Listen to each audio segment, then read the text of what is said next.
Bonjour à tous. Je ne sais pas s'il y a des gens debout qui veulent assister à la session. Non? N'hésitez pas à vous asseoir. Bonjour à tous. Donc on démarre la deuxième série de sessions. Vous m'entendez? Ok, super. Donc on va démarrer. On est là pour parler des solutions innovantes pour le devenir d'une Afrique audacieuse. Donc dialogue croisé entre start-up et experts. C'est une thématique particulièrement ambitieuse qu'on va traiter pendant environ 1 heure de temps. Je vais introduire, me présenter et ensuite je vais vous donner la parole pour que vous vous présentiez avant qu'on ne rentre dans le vif du sujet. On aura une session plutôt très co-innovation parce que ça s'appelle Co-Innovation Lab. Donc l'objectif c'est vraiment qu'on ait aussi beaucoup d'interactions entre vous, mais aussi des interactions avec le public que nous avons. Donc c'est quelques mots d'introduction. L'Afrique peut capitaliser aujourd'hui sur la technologie pour trouver des solutions innovantes aux différentes problématiques de développement qu'elle rencontre. Et grâce à certains projets, notamment on a le projet Meet Africa. Donc grâce à des projets comme Meet Africa, on arrive à identifier des entrepreneurs qui au quotidien apportent des solutions via les entreprises, via les technologies qu'elles déploient sur le continent. Et ces entrepreneurs sont accompagnés pour le faire. Donc Meet Africa, c'est un programme d'entrepreneuriat de la diaspora, mais c'est surtout un programme qui accompagne des porteurs de projets qui portent des initiatives pour le développement du continent. Aujourd'hui, on a 3 startups qui sont accompagnées par Meet Africa, dont vous allez vous présenter tout à l'heure. On a 2 experts qui ont plusieurs années d'expérience à leur actif. Vous allez nous en dire un peu plus. Les startups vont nous présenter leurs solutions sur l'Afrique d'aujourd'hui et de demain. Donc, je vais vous donner la parole pour présenter les différentes solutions. Et les experts que nous aurons vont avoir l'occasion de réagir, de répondre à ce que vous allez dire. On aura aussi des interactions avec la salle. J'ai la chance d'avoir avec moi Madame Marlene Scotto-Dimaze, qui va donner la parole aux différents intervenants dans la salle. Et je me présente, Christian Jequinon, je suis le CEO de Fanaka. Fanaka qui est une agence de solutions pour le développement de l'Afrique. On aura peut-être l'occasion d'en parler. Donc sans plus tarder, je vais peut-être vous donner la parole. Donc je vais commencer par les experts qu'on a la chance d'avoir. Je vais peut-être donner la parole à Laurent. Laurent, est-ce que tu peux te présenter, nous parler un peu de toi, nous dire ce que tu fais et nous dire aussi peut-être en très peu de temps quelles sont tes relations avec l'Afrique? Bonjour, vous m'entendez? Oui. Donc Laurent Briand, je suis de formation informaticien. Je travaille depuis 30 ans dans le domaine de la mobilité. J'ai créé 3 startups, enfin, dont la dernière il y a 3 mois, 3 startups, et je suis associé d'ailleurs avec une personne ici présente dans la salle dans 2 autres startups, et puis par ailleurs impliqué dans 3-4 autres startups. Donc l'univers des startups, je connais bien, et particulièrement le domaine de la mobilité. Donc j'ai travaillé dans le domaine du trafic routier, dans le domaine du transport en commun, dans le domaine du covoiturage. J'ai une vision, on va dire que je suis expert en rien, plutôt bon généraliste. Voilà. Par comparaison avec le domaine médical, je suis plutôt un médecin généraliste qui a une vision un peu globale, mais je ne serai pas le chirurgien de la main qui va être capable de vous aider. Donc voilà, c'est valable autant dans le domaine de la mobilité, qui est un domaine assez vaste, que dans le domaine de l'entrepreneuriat. Je peux aider à avoir un regard sur la communication, la commercialisation, le financement, la compta, la techno, tout un tas de choses, sans être particulièrement expert de chacun des sujets. Je pense avoir une vue globale assez transverse. Voilà, le reste je peux le dire tout à l'heure, ou tu veux que j'en dise plus?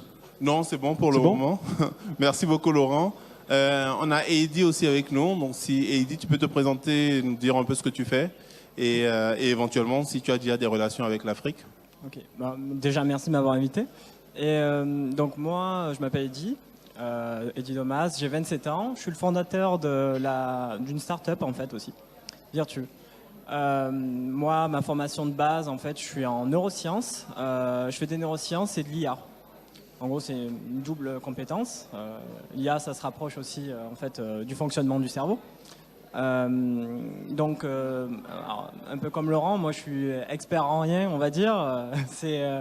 J'ai de multiples domaines d'expertise que je pousse pas forcément à fond, mais ça va s'orienter autour de tout ce qui va être les technologies de pointe, l'IA. Après, c'est sûr que de par mes formations, tout ce qui est médecine, recherche assez poussée, c'est le domaine dans lequel on va pouvoir peut-être m'interroger, ou en tout cas sur lesquels je pourrais réagir. Ce qu'on fait en fait dans ma startup, c'est qu'on prend des solutions, en fait on crée des solutions logicielles mais aussi dispositifs pour la réalité virtuelle en se basant en fait sur les neurosciences. Parce que la réalité virtuelle au final en fait c'est une interface avec l'humain, avec la personne et souvent on ne comprend pas comment l'humain fonctionne. Et nous justement on va apporter cette expertise dans ce domaine. On fait des bracelets à retour haptique, donc qui donnent le sens du toucher. On fait aussi des interfaces en fait d'IA pour aller capturer les mouvements. Et donc, je pense que j'ai fait le tour. Oui, de ce que tout à fait. J'avais demandé éventuellement une relation avec l'Afrique. Tu travailles déjà avec l'Afrique?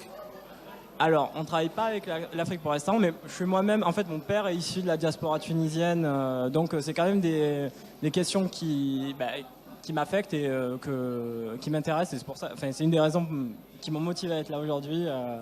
Et c'est un plaisir en fait d'être parmi vous. Et je vous attends avec attention. Super. Ben, merci beaucoup, Heidi. On va sans plus tarder donner la parole aux startups qui sont à l'honneur aujourd'hui. Donc, ce que je vous propose, c'est on va vous donner la parole, mais l'idée, c'est à la fois que vous vous présentiez, mais que vous fassiez le pitch en même temps. Donc, ça nous évite d'avoir qui vous êtes et de commencer déjà à parler quand même du projet. Donc, on va peut-être commencer par la startup Genao, je pense, c'est bien ça, hein, de chez Kid, je prononce bien. Oui, salut, bonjour. Super. Donc, chez Kid, tu as 5 minutes. Donc c'est beaucoup, mais ça peut être peu, hein, ça dépend de ce que tu as à nous dire. Ça dépend, oui. Ça dépend de à quel point je peux ennuyer l'audience, on dira bien. Ça marche. Donc l'idée c'est vraiment que tu expliques à tous ceux qui sont là ce que tu fais, pour qu'ils comprennent c'est quoi Genao. D'ailleurs je ne sais même pas si je prononce bien. Oui, Genao. C'est Genao. Ouais. Qu'on comprenne un peu ce qu'est Genao et que tu nous dises aussi ce que tu fais. Qui tu es et ensuite on va échanger par rapport à ça. On va donner la parole après à Laurent et on aura aussi l'occasion justement de faire réagir le public. Donc si vous êtes dans le public, suivez très bien parce que tout à l'heure, grâce à Marlene, vous allez devoir réagir sur Genao. Donc chez Kid, vas-y. Oui, merci beaucoup. Très ravi d'être ici aujourd'hui. Je me présente d'abord, donc je m'appelle Chekib Amami, je suis ingénieur en électronique embarquée. Je travaille dans une multinationale européenne depuis 15 ans maintenant. Je dirigeais une équipe de 40 personnes, de 40 ingénieurs sur le domaine des microcontrôleurs. Qu'est-ce que j'apporte à l'Afrique? En fait, je commence par l'expertise que j'ai, qui est travailler avec des clients comme Samsung, Google, Microsoft, Bosch, Logitech sur des produits assez innovants. Ma motivation, c'est d'apporter cette connaissance-là que j'ai eue avec de gros clients sur des domaines de start-up et d'apporter aussi les méthodes de travail que j'ai acquis sur des start-up technologiques. Voilà, donc ça c'est pour ma présentation personnelle. Maintenant, Genao, donc j'enchaîne directement. Si oui, tout à fait. Quelle est la problématique sur laquelle Genao est positionné? Alors, Genao adresse une problématique, un problème de niche sur un gros marché. Le problème, tout simplement, c'est un problème ancien, c'est la protection des ponts et des tunnels. Donc aujourd'hui, sur l'Europe, il y a des dizaines de collisions sur les tunnels et les ponts. à cause de cargaisons de camions qui sont trop hautes, qui ne devraient pas passer. En France, par exemple, on a 5 collisions par jour, qui n'est pas négligeable. Et c'est un problème qui pèse sur le budget des communautés et qui pèse sur le budget du contribuable aussi, parce que les assurances ne permettent pas de couvrir correctement ce genre de dommages. Aujourd'hui, les solutions qui existent sont assez rudimentaires et basiques. La mesure à la perche, par exemple. Il faut savoir que 35% des chauffeurs aujourd'hui ne connaissent pas la hauteur de leur camion, ce qui est un peu impressionnant. Et les méthodes donc, qui existent aujourd'hui sont la mesure à la perche, qui peut être assez imprécis et pas fiable, ou bien d'autres méthodes qui sont très chères en utilisant les lidars et qui ne sont pas fiables non plus à cause de la pluie, à cause de la météo, etc. Donc GENAO apporte simplement une solution simple et fiable à la fois, en se basant sur un radar que nous avons construit nous-mêmes, en se basant sur l'intelligence artificielle couplée à ce radar-là, dédié pour ce radar-là, et en utilisant une application mobile qui permet de collecter les datas et d'alerter le chauffeur en temps réel sur le danger qu'il est en cours de traverser. Nous collaborons avec les écoles ici en France. On a 2 projets de thèse avec l'école Limine Alès et Limine Brest. On a aussi une collaboration avec le CNRS pour la caractérisation du radar, avec le CEA pour l'optimisation de l'intelligence artificielle. En Tunisie, grâce au support de Expertise France et de MIT Africa, nous avons pu monter une boîte avec donc 7 ingénieurs au Technopole de Sousse à Tunis. Et nous avons 2 stagiaires, 2 à 3 stagiaires par année que nous formons. Aujourd'hui, on a fabriqué le premier prototype en 2021, on l'a testé, on l'a caractérisé. On est en train de préparer le MVP, donc le Minimum Viable Product, pour décembre cette année. Et on a 2 clients potentiels qui ont une flotte de camions de 20 000 et de 60 000 camions qui nous ont accordé un test sur 30 véhicules chez eux. Et à la fin de ce test-là, on pourra passer à la phase de production en pré-série avec ces 2 clients-là. La 3e phase, qui sera la plus compliquée, sera l'intégration du module à l'intérieur du camion par le constructeur lui-même, ce qui permettra d'avoir une production beaucoup plus efficace. Voilà. Ok, merci. Donc on est plutôt sur un projet, on va dire, très deep tech, hein, finalement, de mobilité pour sécuriser de la mobilité. Je ne sais pas si, Laurent, tu as une première réaction par rapport à ça, sur la problématique que GENAO essaie de traiter et la solution qui est proposée. Déjà, bravo pour le pitch, chez qui c'était très clair, bien structuré, la problématique chiffrée et la solution apportée. J'ai des petites questions avec ton entreprise. Donc j'ai compris que tu travaillais ou tu travailles peut-être toujours dans une multinationale. Et eux, ils peuvent être ton client ou pas? Oui, je travaille à ST Microelectronics, qui est une boîte de semi-conducteurs. En fait, nous fabriquons fabrication de microcontrôleurs. Le STM32, c'est un microcontrôleur connu. Ouais. Dans les chiffres, tu disais que ça a un impact financier sur le budget et pour les assurances. Tu n'as pas dit combien? J'ai pas exactement. Ça, en fait, ça varie des pays. Par exemple, aux États-Unis, c'est beaucoup plus prononcé qu'en France. Mais les chiffres varient beaucoup des saisons et des pays.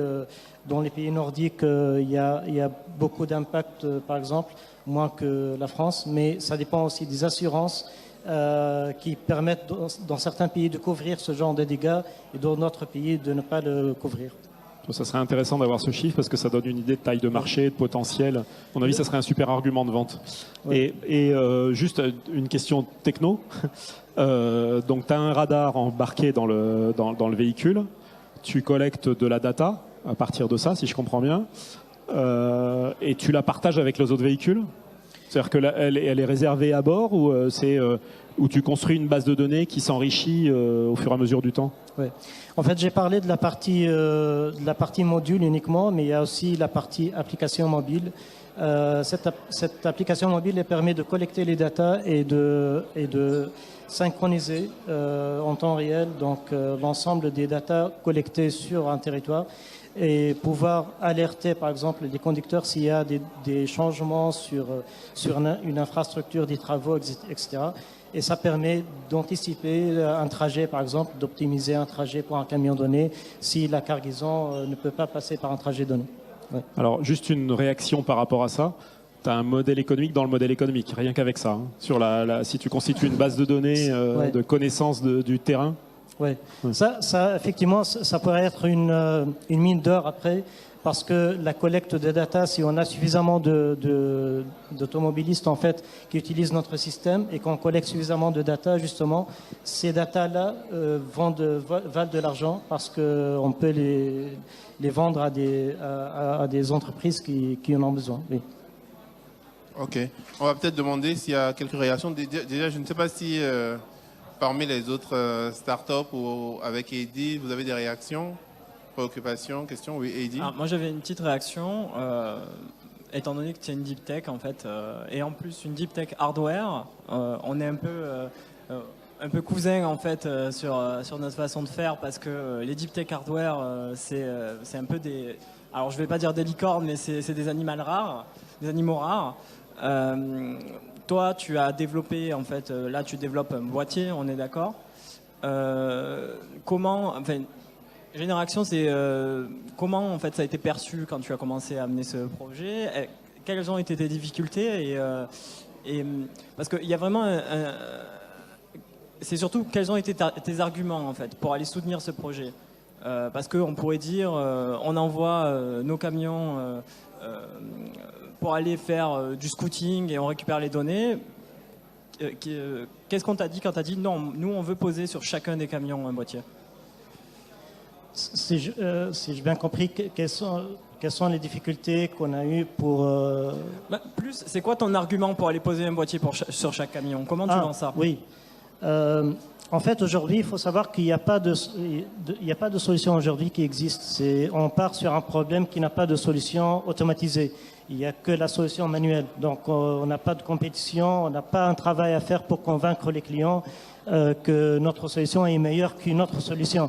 Par contre, si j'ai bien compris, comment convaincre le client qu'il a besoin de notre solution à la base. En fait, les chiffres sont suffisants à mon avis parce que le nombre d'accidents qui arrivent chaque année, c'est énorme. Comme j'ai dit, 5 collisions par jour en France. Les constructeurs en sont conscients. Ils savent très bien que leurs conducteurs courent un risque chaque jour et ils savent très bien leurs chiffres, ils savent très bien combien d'accidents ils ont. Et ils n'ont pas aujourd'hui de moyens pour éviter, un moyen fiable pour éviter ces accidents-là.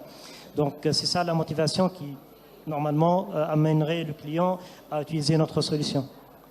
D'accord, merci. Ok. Je ne sais pas s'il y a des réactions dans la salle, des questions, des commentaires. C'est vrai qu'on a su des solutions très, très technologiques et on a perdu le public. Si je résume, GNAO est une solution qui permet de réduire considérablement ou peut-être même d'éviter tout ce qui est collision, accident pour les entreprises de transport, c'est ça, hein? Exactement, pour les camions et les cargaisons, parce que les cargaisons peuvent être variables en fait. Ça peut être utilisé aussi pour les véhicules comme Amazon par exemple, ils ont les véhicules indoor qui peuvent avoir des hauteurs variables suivant la charge qu'ils ont. Et donc, ça peut être aussi un domaine qu'on n'a pas encore exploré, mais auquel on pense prochainement. Oui, oui. Bon, c'est vrai qu'on n'a peut-être pas des propriétaires d'entreprises de transport avec nous. Commentaires, questions? Non? Ok, super. Bon, merci beaucoup, Shekin, et bravo, parce que comme l'a dit... merci. Bon, n'hésitez pas, oui. Comme l'a dit Heidi, les entreprises, les startups qui sont sur du hard, qui font de la deep tech. Il n'y en a pas beaucoup. C'est vrai qu'on est beaucoup sur des solutions, enfin, beaucoup de services et c'est un peu plus facile. Mais tous ceux qui sont sur du hard et qui produisent, et pourtant on en a besoin. Et je pense que le marché, c'est pas uniquement sur la Tunisie. Progressivement, c'est un marché qui est un marché africain. Et je ne sais pas s'il y a des solutions en Europe qui règlent ce genre de problème-là. Et donc peut-être que c'est potentiellement un marché mondial. C'est notre ambition en tout cas. Ok. Et peut-être que le prochain client, c'est Amazon. En tout cas, bravo pour ça. On va continuer avec les startups qu'on a. On a donc Now Edge de Youssef. Oui, c'est ça, Now Donc, Edge. Même exercice, tu nous dis, bon, tu te présentes et ensuite tu nous dis c'est quoi Now Edge, quelle est la problématique que tu traites et on essaiera d'avoir quelques réactions avec notamment Heidi et aussi j'espère du public. Très bien, très bien. Bonjour à tous. Merci de prendre le temps de m'écouter. Je compte sur vous pour poser des questions. Si ça vous plaît pas, vous pouvez dire que ça me plaît pas ou ça me parle pas. Mais j'attends d'avoir des réactions. Alors moi, donc je suis Youssef, je suis originaire du Maroc. Donc je suis venu de Casablanca spécialement pour cet événement, pour rencontrer un maximum de personnes. Et donc j'ai cofondé Now Edge, qui est une start-up qui veut répondre à une grande problématique qu'on rencontre aujourd'hui dans la formation en entreprise. C'est quoi cette problématique-là? C'est que les entreprises dépensent énormément de budget dans une formation qui est inefficace parce qu'elle n'incite pas à une posture active pendant la formation. Donc notre solution, elle permet de faire monter en compétences, en implication et en motivation les collaborateurs dans l'entreprise à travers une plateforme SaaS qui se base sur deux composantes, donc la gamification et la mise en situation réaliste. Donc pour faire simple, on propose un catalogue de jeux digitaux, donc c'est des jeux, c'est du game-based learning, c'est du learning by doing, où on va être acteur de sa formation. Donc on va vivre dans un parcours qui va être gamifié, qui va être stimulant, qui va nous pousser à nous poser énormément de questions et vraiment être acteur de sa formation. Donc pourquoi on s'est lancé dans ça? Comme j'ai dit, il y a un ROI dans la formation traditionnelle aujourd'hui qui n'est pas satisfaisant. Les entreprises dans le monde perdent 13,5 millions de dollars pour 1000 collaborateurs. Donc c'est des montants qui sont énormes et pour lesquels il y a un potentiel d'amélioration auquel on pense répondre avec Now Edge. Et donc concrètement aujourd'hui, nous on a un catalogue de 4 jeux génériques qui traitent de la stratégie dans l'entreprise, qui traitent de la gestion, donc des problématiques de business management. On a un jeu sur de la finance et du trading pour sensibiliser à tout ce qui est prise de risque dans le marché financier, dans les banques. Et on a aussi un jeu sur de la sensibilisation à la pharmacovigilance qui a connu un succès en Afrique. Donc je voulais vous raconter un peu cette histoire. Donc avec ça, on a formé, grâce à notre partenaire au Maroc, qui est un centre de formation collaborateur de l'OMS, on a construit cette expérience de jeu. On l'a déclinée pendant 3 ans avec environ 300 médecins et pharmaciens d'une vingtaine de pays en Afrique. Donc c'est une expérience 100% marocaine, 100% africaine qui a servi à une cible 100% africaine. Et on compte sur ça, capitaliser sur ces éléments-là pour les exporter vers d'autres pays et d'autres régions comme l'Europe. Je voulais juste rajouter, nos cibles, je pense que vous l'avez compris, c'est les RH, c'est les responsables de formation, responsables digital learning, mais on crée aussi une communauté de formateurs qui vont pouvoir utiliser nos jeux génériques avec leurs propres clients. Okay. Voilà. Merci beaucoup Youssef. Je pense que là on est sur une solution de formation, améliorer en tout cas tout ce qui est formation dans les entreprises. Je vais peut-être dans un premier temps laisser la parole à Heidi qui va réagir par rapport à ton pitch. Et j'espère que du côté du public, vous avez déjà des éléments de questionnement, de remarques ou de commentaires par rapport à ça. C'est un peu plus facile que la deep tech, même si c'est aussi certainement de la deep tech. Bon, mais déjà, je souhaite te féliciter parce que je pense que tu as pris le problème de la formation du bon côté. Il y a un sérieux problème avec les formations qui sont proposées actuellement. La formation PowerPoint, on la connaît tous. C'est un enfer et ça marche pas. Moi, comme je le disais tout à l'heure, ma formation, c'est le cerveau, à la base, c'est les neurosciences.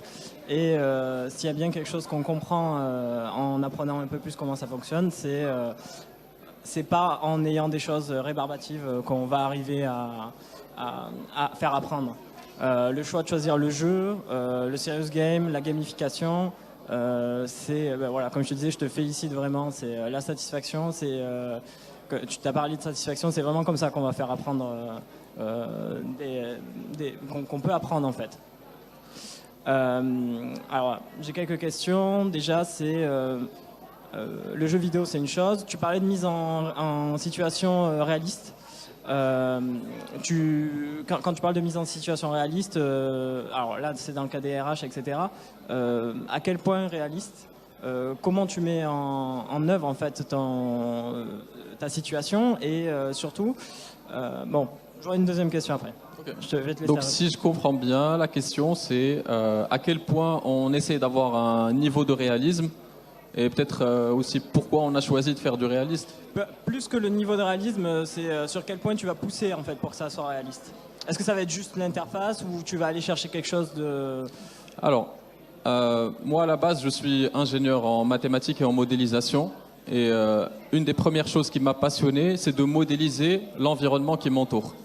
Et j'ai rapidement compris en étant dans l'entreprise qu'il y a des problématiques qui coûtent cher à l'entreprise et pour lesquelles il y a une difficulté à les modéliser et de rapprocher les collaborateurs de ces problématiques-là. Donc, si j'ai choisi le réalisme, c'est principalement pour ça, parce que je veux que ça soit des problématiques business qui posent des problèmes au quotidien. C'est pas pour du fun, c'est pas pour de l'amusement, c'est d'abord pour sensibiliser et rapprocher les gens de quelque chose qui peut être très complexe. Maintenant, le niveau, on va dire, de modélisation qu'on va faire, il va bien sûr s'adapter à la cible. On va pas faire quelque chose d'expert pour des gens qu'on veut uniquement sensibiliser. Donc, il y a une adaptation à faire en termes de modélisation et des fois dans certains jeux, on va avoir des niveaux de difficulté différents pour pouvoir s'adapter à 2 ou 3 cibles différentes. Voilà. Okay. Tu avais une deuxième question? Deuxième question qui est un peu plus... En attendant ta deuxième question, je voudrais qu'on regarde s'il y a des réactions. Donc tu gardes la question. Hein. On essaie de voir, est-ce que... Oui, Christian? Merci, bonjour à tous. Alors, et merci d'être là. Ça fait très plaisir de vous entendre parler de vos projets. Moi j'ai une question qui rapproche un peu les différentes interventions qu'on a eues, et notamment la question que Eddy a posée tout à l'heure pour demander à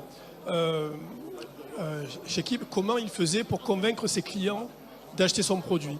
Et je me dis que le projet sur lequel tu travailles, Youssef, est-ce qu'au-delà d'être un outil de formation, ça peut être aussi un outil de commercialisation? Parce que l'avantage du jeu, c'est qu'il fait prendre conscience des choses, puisqu'on se met dans la peau, on est acteur, donc il fait prendre conscience des choses. Et quand on a des difficultés à vendre un produit, est-ce que ce que tu mets en application peut avoir une application commerciale, marketing, en plus d'une application technique de pure formation, quoi? Absolument, absolument. Donc effectivement, on a déjà des clients qu'on a approchés sur le... Merci pour ta question, Christian, elle est super pertinente. On a déjà eu des clients qu'on a approchés sur le volet de la formation et qui ont vu la priorité plus sur le volet marketing ou commercial pour, par exemple, mettre en avant un produit et se distinguer de la concurrence. Tout en sensibilisant, tout en plaçant la marque, mais en même temps, au lieu de juste présenter des slides commercialement parlant ou avoir un discours standard que le client a déjà vu 10 fois chez différents concurrents, il va jouer, il va expérimenter. Et en jouant, il va créer cette connexion émotionnelle avec votre marque. Et c'est là où, bien sûr, les neurosciences, on a énormément de données qui prouvent que le cerveau, on peut essayer de le tweaker avec ces techniques-là. Notre cerveau, il aime jouer. Donc, si vous avez un prospect en face et au lieu juste de lui servir un discours commercial, on va dire standard, lui donner le véhicule du jeu, vous avez déjà un pas de plus par rapport à la concurrence. Et je ne sais pas si tu veux commenter sur ça. Oui, Laurent veut réagir par rapport à ça. J'ai une petite question. Alors déjà, je relis parce que j'avais une citation de Benjamin Franklin, je ne sais pas si tu connais. Tu la connais? Celle-là, je la trouve extra, je la donne pour la salle. Je la lis parce que tu me dis, j'oublie, tu m'enseignes, je me souviens, tu m'impliques, j'apprends. Donc c'est en plein dans la plateforme, c'est avec la gamification et l'implication en situation réelle, tu donnes vraiment le potentiel de la formation. Par contre, une question, il y a une petite, je pense avoir la réponse, mais dans ton pitch, j'ai eu une ambiguïté de positionnement de la start-up. Qui est double en fait, est-ce que c'est une plateforme SaaS sur lequel n'importe quelle formation peut se greffer, ou est-ce que c'est un catalogue de formation? Et à t'écouter, je veux dire, tu peux travailler avec des organismes de formation qui viennent profiter de ta plateforme SaaS pour gamifier, mise en situation réelle, ou développer toi-même un catalogue de formation. C'est pas le même positionnement. Et il y avait, je pense avoir compris dans les questions-réponses, mais dans le pitch, c'était pas hyper clair. D'accord. Merci pour ce feedback. Je pense qu'effectivement, c'est un des doutes qu'on a eu pendant assez longtemps. Est-ce qu'il faut faire du spécifique? Est-ce qu'il faut faire du générique? Est-ce que le SaaS va répondre à tout le monde? Et des fois, en allant parler à certains clients, ils aiment le concept, ils veulent utiliser la plateforme, mais on n'a pas forcément le contenu. Donc, qu'est-ce qu'on fait? Est-ce qu'on ne fait rien, ou est-ce qu'on développe avec ce client une première, quitte à la rendre générique plus tard? Donc, en fait, aujourd'hui, on est dans cet aspect-là. C'est qu'on utilise le SaaS pour approcher, pour montrer le concept, montrer que ça marche.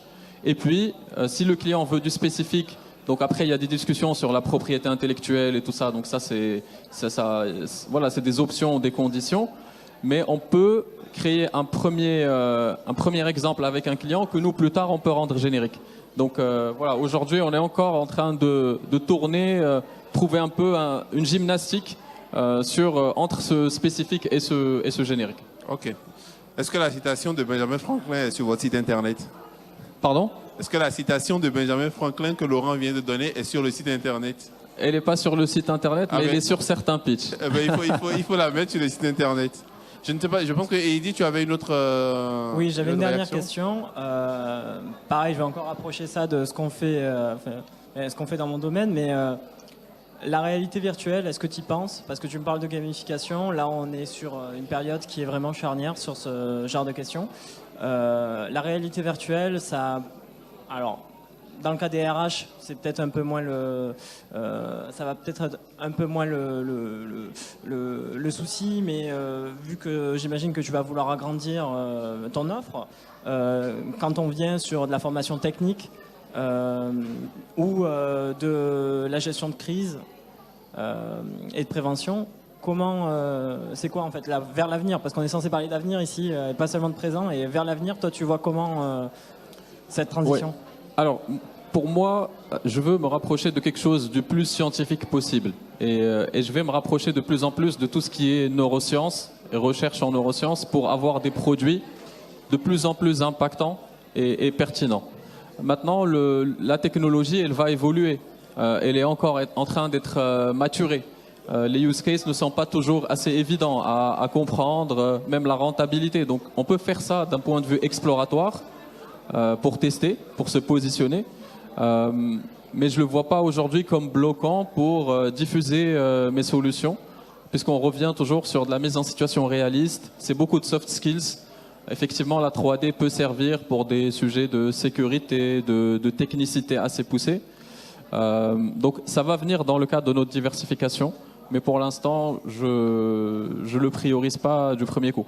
Par contre, le sujet des neurosciences pour construire des expériences encore plus pertinentes, ça pour moi c'est un must-have pour l'année prochaine. Oui, d'ailleurs ça, si tu veux en discuter un peu plus tard, que ça soit des laboratoires sur Marseille notamment, il pourrait y avoir un rapprochement qui travaille sur la formation, enfin sur l'apprentissage notamment. En labo on dit de l'apprentissage, pas de la formation, mais il y a tout l'UI, l'UX, tout est important en fait pour ça, et je pense qu'il y a vraiment des choses intéressantes. C'est l'objectif de ce passage. Pour cette compréhension du problème. Super. Enfin, MeetAfrica met aussi en relation justement en fonction des besoins avec les bons experts. Donc vous aurez l'occasion de continuer à échanger. Merci beaucoup Youssef. Je pense qu'on peut applaudir pour Youssef. Donc on était sur une thématique qui est peut-être un peu plus accessible. On va parler de nourriture. On va alléger un petit peu parce que je vois qu'il y en a qui sont en train de se perdre. Les regards ne sont même plus là. Donc Donc, La mobilité, on la compte sur toi, RH, Katia. On compte sur toi, Katia, pour ça. Donc, oui, Katia, tu as le micro. Dis-nous ce que tu fais et à quelle problématique tu réponds. Ok, donc je suis Katia, donc avec mon associé Noëlla qui est au premier rang, on a créé la start-up qui s'appelle Fresh Africa. Donc on est toutes les deux originaires d'Afrique. On est nés en Afrique, Noëlla au Cameroun et le Congo RDC pour moi. On a grandi en France et on s'est rendu compte de plein de problèmes en même temps quand on faisait ces fameux allers-retours qu'on fait chaque année pour se ressourcer. Surtout sur la qualité en fait des produits qu'on consomme ici. Donc on a grandi avec les produits tropicaux, fruits, légumes, épices, etc. Nos parents cuisinaient avec ça tout le temps. Et on se rendait compte qu'en allant en Afrique, quand on les consommait les produits là-bas et ici, ça n'avait rien à voir. Ça n'avait pas du tout le même goût. Et moi, je suis une grande passionnée de cuisine. Je cuisine depuis que j'ai l'âge de 12 ans à peu près. Et je fais attention à ce que je cuisine. Donc je me suis rendu compte que quand j'ai acheté par exemple ma viande, je peux demander à mon boucher, j'ai un très bon boucher, on est de la région parisienne, donc j'ai un boucher à Boulogne qui peut me dire ce que la bête a mangé jusqu'à la veille avant d'être abattue. Mais quand j'essaie de rajouter des produits tropicaux, il y avait une opacité incroyable. Donc au début, on cherchait juste à essayer de contacter des producteurs de fruits et légumes, etc. Et pour pouvoir ramener ces produits et les vendre ici. C'est ce qu'on s'est dit au début. Et en cherchant, on s'est rendu compte qu'il y avait tout plein de problèmes. Pourquoi est-ce qu'il y avait cette opacité autour des produits ça pouvait partir de, par exemple, des enfants qui travaillent sur les champs, de l'esclavage moderne, ou encore, on s'est rendu compte que les produits qu'on consomme aujourd'hui, un avocat que vous allez avoir dans votre assiette, il a mis 30 jours à arriver à peu près. Il est venu d'Amérique du Sud, il a été cueilli avant d'être mature. Et arrivé ici, c'est pour ça qu'il a aucun goût. Et quand vous l'ouvrez, un jour il va être trop dur, le lendemain il est totalement noir. Et donc ce qu'on s'est dit, c'est que nous on est des enfants, on se connaissait pas du tout, on savait même pas cette histoire-là. On s'est rendu compte après qu'on était des petites filles d'agriculteurs et qu'on passait nos étés au village quand on était petits. Donc on sait que c'est compliqué d'y aller, mais on sait que c'est faisable. Donc ce qu'on s'est dit, c'est qu'on va rentrer au pays, on va aller rencontrer ces producteurs. Et on va acheter ces produits. Donc au fur et à mesure des recherches, on s'est rendu compte que les producteurs là-bas avaient... on a à peu près 52% des produits qui ne sortent même pas de la ferme et qui pourrissent sur le sol parce qu'ils ne peuvent pas, même pas les amener en ville comme on dit, où ils n'ont pas les acheteurs pour des produits très rares qu'on peut avoir. Et ici, en France, on a des restaurateurs par exemple qui vont rechercher des produits de qualité avec une transparence. Donc on s'est dit que, étant des deux côtés, on pouvait relier le tout. Donc on a décidé de construire un système logistique en fait sur lequel on maîtrise toutes les étapes, donc du sourcing aux petits producteurs jusqu'à la livraison ici au client final qui peut être par exemple un chef étoilé, une épicerie fine ou encore des grossistes. Donc ce système logistique, on le voulait durable, vertueux, on veut qu'il soit win-win, on veut que le producteur se retrouve. Donc on achète les prix au prix juste, c'est-à-dire qu'on ne discute pas les prix. Quand le producteur nous donne son prix, on l'achète à ce prix-là. Et ici, on ramène de la data, de l'information. Donc aujourd'hui, un grand chef, quand il présente une assiette, il a besoin de dire que ces produits viennent de tel endroit, ils ont été faits par tel producteur, ils ont été faits de telle manière. Donc c'est les datas qu'on va lui redonner à la fin. Et on a donc digitalisé tout ce process. On donne des outils à partir du producteur jusqu'au client final pour qu'il puisse recevoir toutes les informations. Et donc, c'est ce qu'on fait. Donc, les produits sur place sont faits de manière encore artisanale.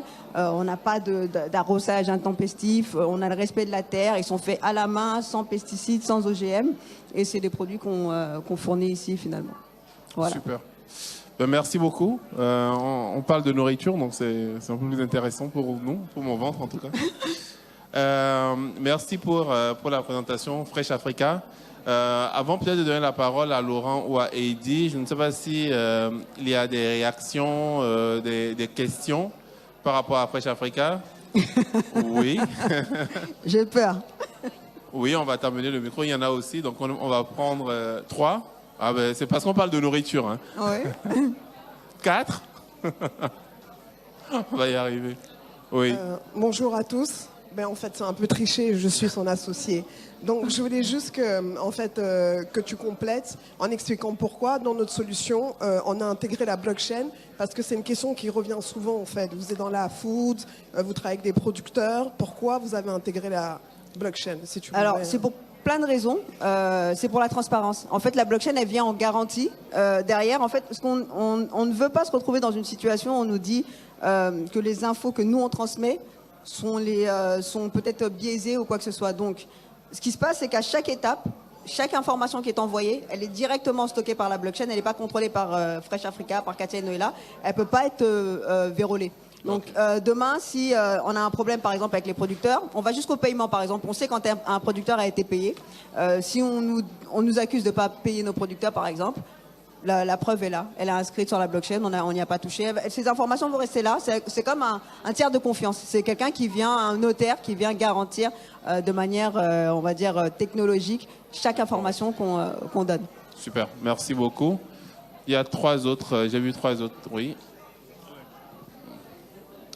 Merci. La transparence. Je pense que ma question vient compléter celle qui a été abordée tout à l'heure par la cofondatrice. Justement, je comprends que la blockchain est la solution qui est utilisée pour stocker l'information. Et justement, comment est-ce que vous arrivez à garder toute l'indépendance de ce réseau de blockchain dans les données qui sont enregistrées? Est-ce que justement vous avez d'autres personnes qui viennent justement accéder à cette blockchain dans la chaîne de valeur pour ajouter l'information essentielle qui est pertinente pour votre activité? Merci. Alors, je ne sais pas qu'est-ce que tu veux dire par personne, mais en fait, nous, chaque information, chaque élément qu'on va recevoir, on va dire par exemple, il y a des puces dans les produits qui vont voyager. Quand ils sont dans l'avion, si on a une baisse de température, cette information, elle est envoyée directement sur la blockchain. Ça nous permet de savoir que cette partie-là de nos produits a été altérée. Donc c'est des produits qu'on va pas vendre, qu'on va retirer de la vente. On n'a pas d'acteurs autres que ceux avec lesquels on travaille qui interviennent, mis à part, on va dire, l'avion, parce qu'aujourd'hui, j'ai pas encore acheté d'avion, bientôt je vais le faire, mais pour l'instant, on va avoir les infos, par exemple, d'Air France qui vont intervenir, ou du bateau quand on passe par le bateau. C'est les seuls acteurs externes. Merci. Je crois qu'il y a encore 2 réactions. Avant que je ne les prenne, je vais demander à Laurent peut-être de réagir très rapidement. Gardez bien vos réactions. Oui, Laurent. Alors, bravo. Merci, Laurent. Très bon pitch. C'est pas du tout mon domaine. J'y connais pas grand-chose. J'ose à peine imaginer les problèmes d'import, les problèmes de loi, les problèmes. Deux questions rapides. D'abord, vous en êtes où de votre développement? Et puis, deuxième question, je suis très sensible aux émissions de CO2. Donc, l'IT, vous savez, la techno aujourd'hui est très consommatrice d'énergie. Il circule. Aujourd'hui, l'IT est consomme plus d'énergie que le transport aérien, par exemple. Donc, c'est terrible. Donc, attention. Alors, il y a ça, et puis il y a le transport Et comment vous intégrez les émissions de CO2 dans votre chaîne? Alors, au niveau du développement, aujourd'hui, on est une équipe de 10 personnes. On a rejoint donc, le programme Meet Africa pour travailler sur toutes ces problématiques, mais en Afrique, tout ce que tu disais, les douanes, tout ça, etc. On est aussi, dans nos investisseurs, on est accompagné par Google, qui nous accompagne sur tout plein de points, plutôt côté techno, etc. Et en ce qui concerne ce côté impact carbone, par exemple la blockchain sur laquelle on travaille, avec laquelle on a choisi de travailler, donc on travaille sur 2 blockchains en même temps. On travaille sur Cardano, qui est une blockchain à impact assez réduite, et sur Ethereum, on est sur Polygon. Polygon, pareil, c'est une blockchain avec l'impact réduit. Donc on a fait exprès de choisir des blockchains qui vont être moins consommatrices que les autres en fait. Donc bravo, c'est intégré, bravo. Exactement, c'est ça. Merci beaucoup. En attendant de donner la parole à Heidi, on va prendre quelques réactions de la salle et ensuite... Oui, Jean-Patrick. Bonsoir, je m'appelle Jean-Patrick, je viens du Cameroun. Et en fait... C'est mon ami de fac. Oh, ça fait 15 ans qu'on se connaît, 20 ans même. On était à la fac ensemble. En fait, j'ai quand même un problème avec ce que tu me dis, Katia, dans le sens où la chaîne de valeur est durable. Selon toi, Mais la logistique au Cameroun, pour sortir des champs, pour arriver là où tu vas embarquer pour l'Europe, elle est tout sauf durable. Les camions sont vieux, les chauffeurs Tes camions sont vieux, pas les miens. Non, les chauffeurs sont sous-payés, mais dans 6 mois, ça va changer, tu vois ce que je veux dire ou pas. Et donc, du coup, le coût de logistique va augmenter. Donc, du coup, comment est-ce que tu vas faire comment est-ce que vous allez faire pour pouvoir anticiper non seulement la problématique du réseau routier, qui fait que la chaîne de logistique va souffrir, et pour conserver la qualité durable que tu as avancé comme un point fort? Frérot, je vais te dire, chaque problème se règle en son temps. D'accord? Quand tu es en start-up, tu sais, tu as un incubateur. Tu règles chaque problème en son temps. Donc aujourd'hui, tu vois, d'accord? Aujourd'hui, le problème, c'est de sortir les produits, de nourrir, de donner de l'autonomie à des producteurs, de leur donner un chemin qu'ils n'avaient pas habituellement, de donner des bons produits ici pour qu'on arrête de nous servir des produits qui sont pas bons pour la santé. Une fois qu'on aura réglé ça, pour l'instant déjà quand nos camions, on achète du neuf. Donc après derrière, si on le fait pas, il y a personne qui va venir réparer les routes pour nous. Il y a personne qui va venir. Je pense que demain, quand on sera peut-être une entreprise un peu plus puissante, je pourrais m'attaquer aux routes du Cameroun, tu vois. Donc c'est d'ailleurs le but. Le but c'est ça, c'est un peu de redonner un peu à l'Afrique cette place qu'elle a. Il y a une balance qui n'est pas correcte aujourd'hui. Et pour nous, c'est ça qui nous tenait à cœur, c'est de venir vraiment redonner de la valeur. C'est pour ça qu'on met énormément beaucoup d'énergie dans notre image. On veut que ce soit joli quand on présente nos produits, etc. Demain, on présentera les routes. On aimerait qu'elles soient plus belles, qu'elles soient goudronnées. Et j'espère que tu nous aideras même à régler ça. Okay. Merci beaucoup, Katia. Oui, on a une autre question, Christian. Merci. Je suis heureux de voir que Jean-Patrick n'a rien perdu de sa faconde et de son esprit critique. Moi, j'ai une question peut-être idiote d'ailleurs, mais en tout cas technique. Tout à l'heure, Katia, tu as dit jusqu'au client final. Pour moi, le client final d'un chef étoilé, c'est celui qui déguste. C'est comment? Excuse-moi. C'est celui qui mange.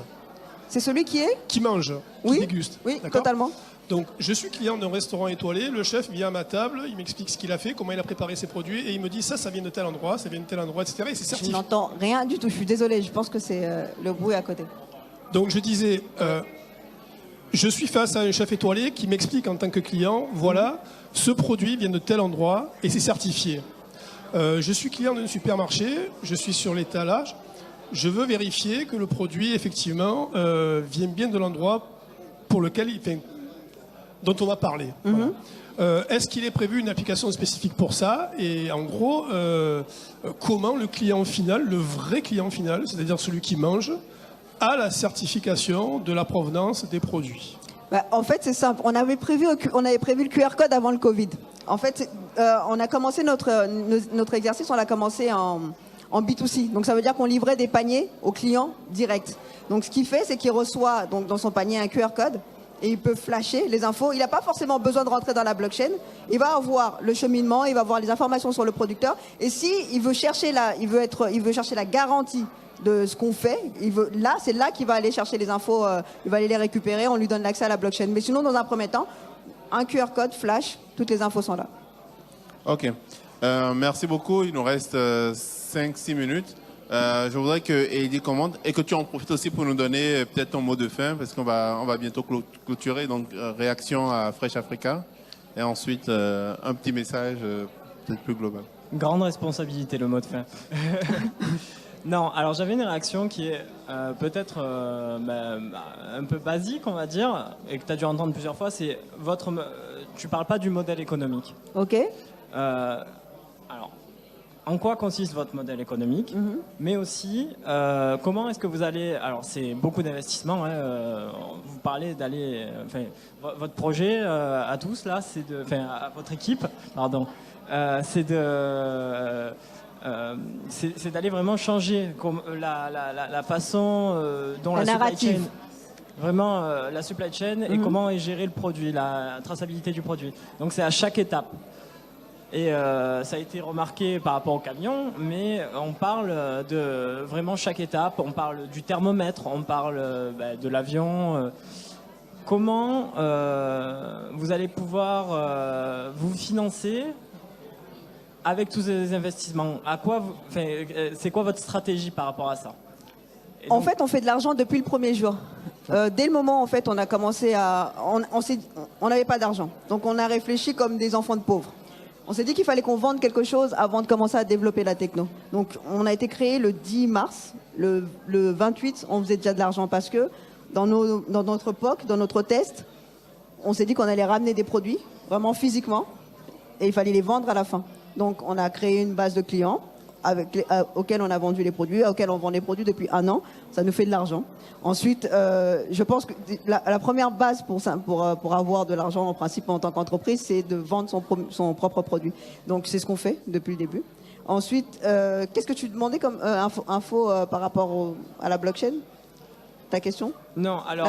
donc la tech, pour toi, c'est... Comment tu vas adapter la tech à tous les niveaux de ta supply chain, tout en respectant, en fait, une exigence qui est d'être rentable. Parce que faire de l'argent, c'est un truc, mais sur le long terme, pour être rentable, en étant à tous les niveaux, en fait, en créant de l'innovation, et c'est une belle chose,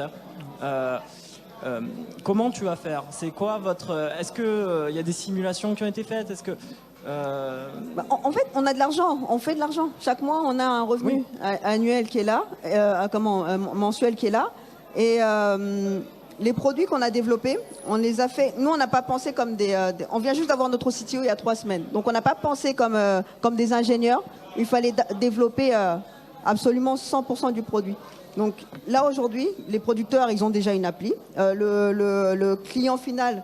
en fait, ce qu'on va lui vendre, c'est une plateforme SaaS. En fait, à la fin, le chef, il a ses infos, il paye un abonnement pour avoir ses infos à la fin. On est parti sur du no-code au début. Une partie, on a codé tout seul. De notre côté, on a déjà une équipe de dev, on a deux tech, et on part. En fait, on teste toujours d'abord la solution. Une fois qu'elle est fonctionnelle, là derrière on va aller la développer. Donc on n'est pas parti en mode on développe tout un produit, on ne sait pas s'il va se vendre ou pas. Donc on a développé étape par étape, on teste avec la branche avec laquelle on travaille. Une fois que ça marche, là on développe. Merci Katia. Ça c'est super, c'est comme ça qu'il faut faire. Mais... Merci Katia. Donc en 1 minute, vraiment, sinon moins. Mot de fin, peut-être Katia, puisque tu as le micro, et ensuite Youssef, et on va passer aux autres. En quelques secondes. Le mot de la fin, déjà, merci de nous avoir reçus ici. Et, merci Marseille. Merci de donner cette dimension aux missions qu'on fait, parce que quand on les fait tous les jours, on a l'impression que ce sont des petites choses. Et là, d'arriver, de voir Emerging Valley, de voir qu'il y a ce sujet de l'Afrique qui correspond au petit problème que moi j'essaie de régler tous les jours, que nous on essaie de régler tous les jours, ça nous a mis un peu le pharo.